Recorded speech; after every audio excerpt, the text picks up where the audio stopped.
आम आदमी का जीवन देखो, एक बीवी है वो भी टॉर्चर करती रहती है, वो भी उसी की वजह से करती है, उसकी गलती की वजह से। वरना स्त्रियां किसी को टॉर्चर नहीं करती, करती नहीं, हमारी भी है।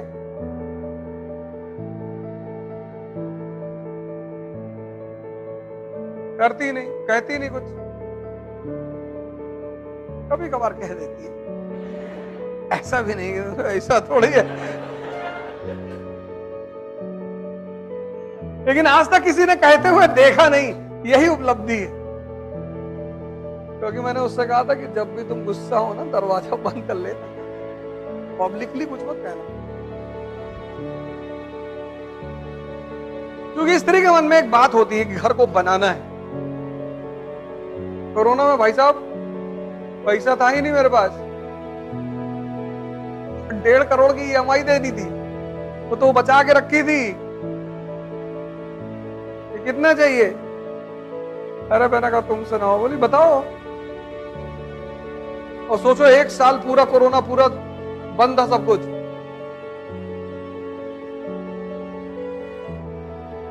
औरतें पैसा मार लेती हैं, ठीक है, तुम्हारी जेब से निकाल लेंगी और ले लेंगी, 700 रुपया कर्जा लेंगी, देंगी, वो 700 साल तक चलता रहेगा। ये सब उनके फीचर हैं। तुम कहोगे वो 2000 रुपया वहां तुम्हारा बच गया था, हाँ तो वो बच गया था ना, उधार थोड़ी वापस किए थे तुम। महाजन के ब्याज से ज्यादा खतरनाक है औरतों का ब्याज, लेकिन वो बचा के रखती, सेव करती।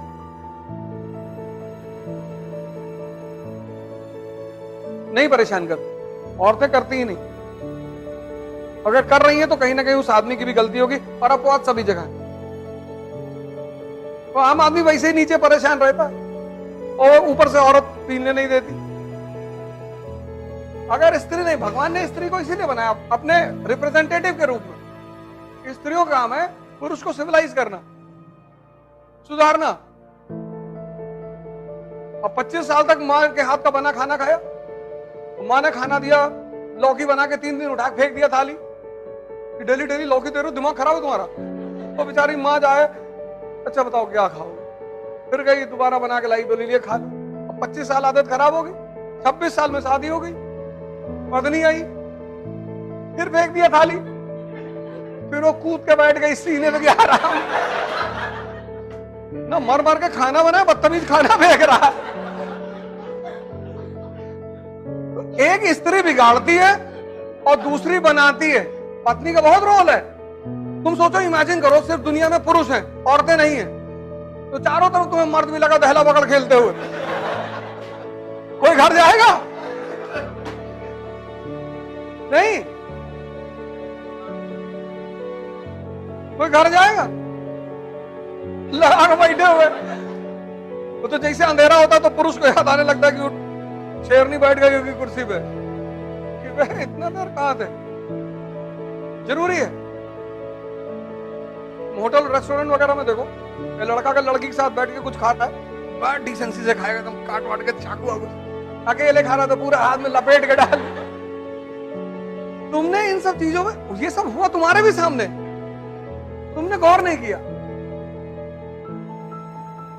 मेरी आदत है, मैं देखता रहता हूं, मुझे मजा आता है।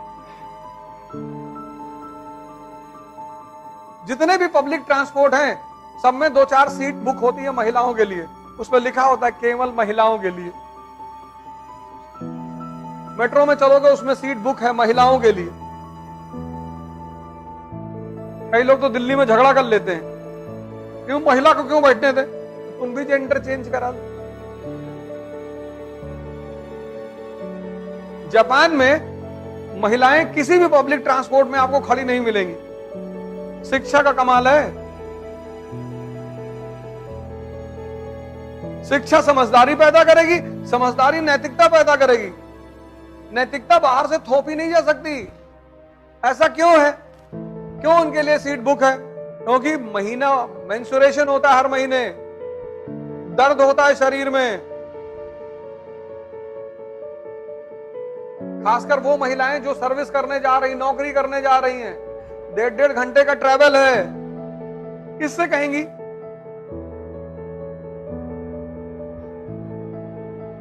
किसी से कह सकती हैं? नहीं। तो आपकी नैतिक जिम्मेदारी है कि कोई महिला आपके बगल खड़ी है तो आप उसको सीट दे बैठने के लिए।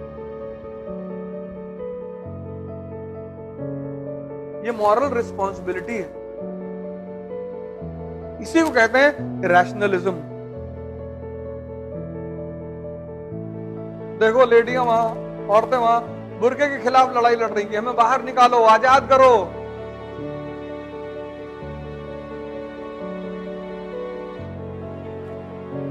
नहीं लड़ रही है? लड़ रही है।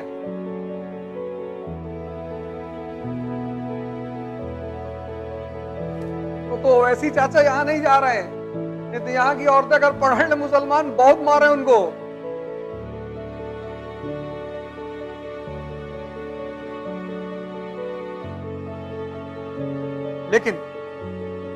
लेकिन एक बात यहां पे मैं और ऐड करूं। ओवैसी का जो कहना है वो एक पर्सपेक्टिव से बहुत अच्छा है। Decency of a dress is always a nobility, वो भी कहना बहुत अच्छा है। उनका भी एक पर्सपेक्टिव से कहना बहुत अच्छा है। किसी दिन उस पर भी चर्चा करेंगे, उस मुद्दे पर भी आएंगे। अब जैसे अब ये पूछ रहे हैं गुड्स ऑफ पीपल का मूवमेंट हो रहा है, आइडिया कैसे मूव कर रहा है? आइडिया ऐसा मूव कर रहा है कि बुद्ध ने कहा कि हम अपने संघ में स्त्रियों को नहीं आने देंगे। कहा ना पहले। आनंद ने कहा क्यों? अरे बोले यार हर बात समझाई नहीं जाती हो, तुम समझ ना पाओगे, नहीं आने देंगे। उनकी मौसी ने कहा कि बेटा ऐसा ना करो, हम लोग को बुला लो संघ में। उस पे उन्होंने औरतों को परमिशन दे दी। अब जब दे दी तो बुद्ध ने कहा कि मेरा धम्म 1000 साल चलता, अब चूंकि स्त्रियां आ गई हैं तो सिर्फ 500 साल चलेगा। इसकी वजह स्त्रियों से नफरत नहीं है, ईर्ष्या नहीं है, इसकी वजह उनकी शक्ति है।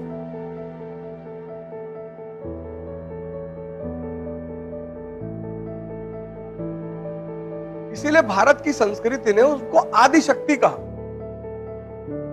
16 साल 15 साल जब मेंस्ट्रुएशन लड़की में शुरू होता है तो उसके अंदर एग जो होते पैदा होते हैं वो जिंदा होते हैं। वो पुरुष को खींचते हैं अपनी तरफ। नाहक में तुम ऐसे पलट के नहीं देखते, धरती तुम्हें अपनी तरफ खींचती है। तुम कहते हो ग्रेविटेशन खींच रहा, फोर्स को मानते हो ना। तो जब तुम स्त्री को पलट के देख रहे हो तो वहां भी तो कोई ग्रेविटेशन होगा। वो तुमको क्यों नहीं देखती? वो भी तुमको देखे। अगर तुम बुलेट उठा लो सड़क पे,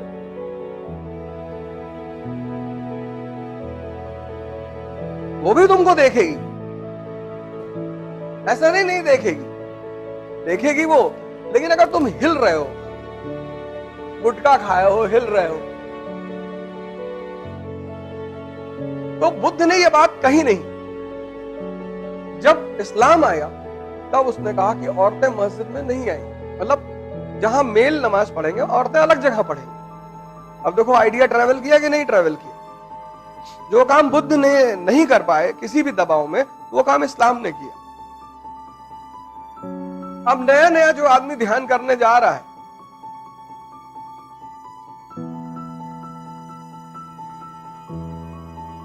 दो दिन हुआ ध्यान करते हुए, पायल की आवाज आई, ध्यान कर रहा है, उसने एक आंख खोल के देख लिया, फिर बंद किया। तो ध्यान टूटा कि नहीं टूटा? टूटा ना।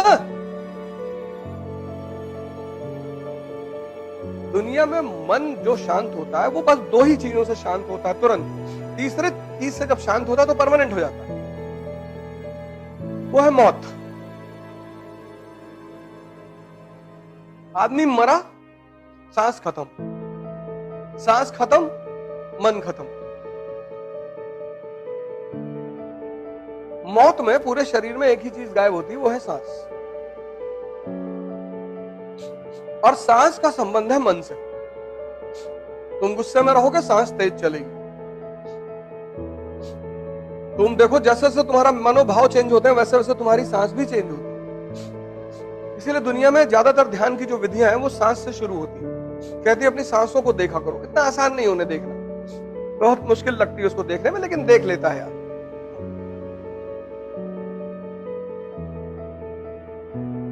तो मन जो कंट्रोल होता है ये वो एक तो कोमा है, वो साइंस का मैटर है।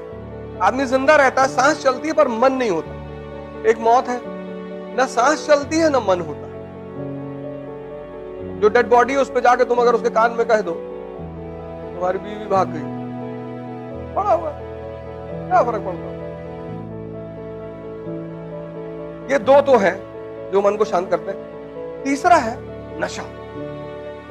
मुसलमान कहता है, कुरान कहती शराब मत पियो, सिगरेट पीता है।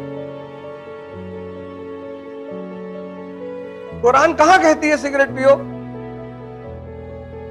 तो जितने लोग सिगरेट पीते हैं मैं उनको मुसलमान नहीं मानता, फ्रॉड है ये, बेईमान।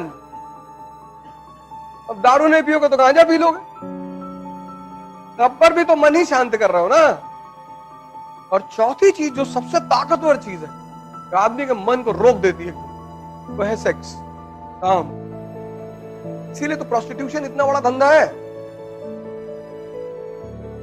इसीलिए तो प्रोस्टिट्यूशन इतना बड़ा बिजनेस है। कई सारे देश हैं जिनकी इकोनॉमी चलती है। अरे काहे बता रहे, तुमको नहीं पता है? देखो इनको पता है। ये सब चीजें तो पहले पता रहती और जीवन में किया गया। इसलिए बुद्ध ने कहा था कि स्त्रियां नहीं आई, और कोई वजह नहीं थी, बस यही वजह। तो अब विचार भारत से है, ट्रैवल किया ना, वहां इंप्लीमेंट हुआ।